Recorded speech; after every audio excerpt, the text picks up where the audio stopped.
What is the most expensive thing which you are having in our life right now? இப்போ நம்மக்கிட்ட இருக்கிற ஒரு விலை மதிக்க முடியாத ஒரு விஷயம், பொக்கிஷமான ஒரு விஷயம்னா என்னது அது?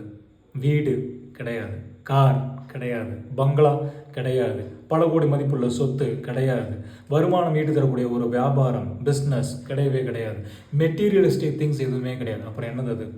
அம்மா அப்பா வெல் அண்ட் குட் சூப்பர், அதையும் தாண்டி நல்ல அன்பு தரக்கூடிய கணவன் மனைவி, அதையும் தாண்டி நம்மளுடைய பசங்க, அதையும் தாண்டி டைம்.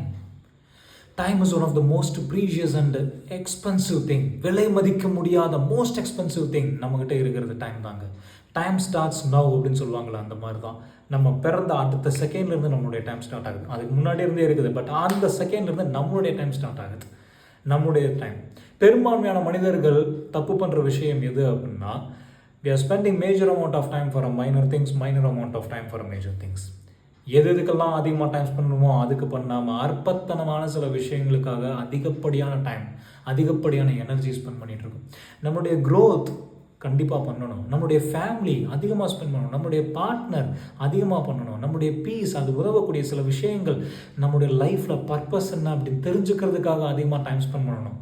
ஆனால் இது எதுக்குமே நம்ம டைம் ஸ்பெண்ட் பண்ணாமல் தேவையில்லாத சில விஷயங்கள், worrying, over thinking, scrolling, distractions, drama, சில மனிதர்கள், இவங்ககிட்டலாம் அதிகப்படியான டைம் ஸ்பெண்ட் பண்ணிகிட்ருக்கோம்.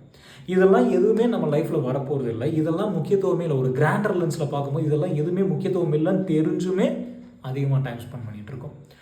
ஒவ்வொரு செகண்டோட வேல்யூ என்ன அப்படிங்கிறது இறக்கும் தருவாயில் யார்ட்டையாச்சும் போய் கேட்குறோம் அப்படின்னு அவங்க சொல்லுவாங்க, what is the value of time அப்படிங்கிறது. டெத் பெட்டில் இருக்கிறவங்களுக்கு உண்மையிலே தெரிஞ்சிருக்கும் கண்டிப்பாக. அவன் எவ்வளோ டைம் வேஸ்ட் பண்ணிட்டோம் அப்படின்ட்டு ரிக்ரெட் பண்ணுறவங்க நிறைய பேர் இருக்காங்க டெத் பெட்டில். நம்மக்கிட்ட இப்போ எக்கச்சக்கமாக இருக்குங்க. அந்த பொக்கிஷம், அந்த விலை மதிக்க முடியாத ஒரு விஷயம் நம்ம கையில் இப்போ நிறைய இருக்குது. தயவு செஞ்சு ஏதாச்சும் ஒரு டைமில் வேஸ்ட் பண்ணிட்டமே அப்படின்ட்டு ரிக்ரெட் பண்ணிடாதீங்க. Each and every second is one of the most expensive and precious thing.